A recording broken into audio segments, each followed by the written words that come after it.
வந்து வெறும் கிளாத் தான். நம்ம ஒண்ணுமே இதுல இது பண்ணல. எடுத்து போடும்போதே நமக்கு அந்த ஷேப் வந்து அப்படி நிக்கணும். அப்பதான் நம்ம எல்லா பாயிண்ட்டும் கரெக்ட்டா பிடிச்சிருக்கோம்னு அர்த்தம். இப்படி ஷேப் வந்து இப்படி எடுத்து காட்டணும். இப்ப எதுவுமே பண்ணல. அப்படியே தச்சத எடுத்து மட்டும் தான் போட்டிருக்கேன். இப்படி எடுத்து போடும்போதே இந்த ஷேப் வந்து கரெக்ட்டா நமக்கு இந்த டாட் வந்து நிக்கணும்.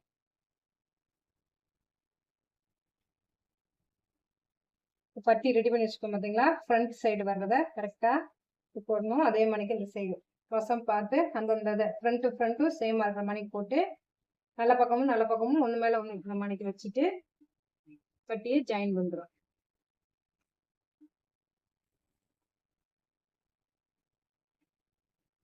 டாட்டுக்கிட்ட மட்டும் நல்லா அப்படி மடிச்சு வைக்கணும். இந்த டாட்டுக்கு வந்து தையலுக்குள்ள போயிடக்கூடாது.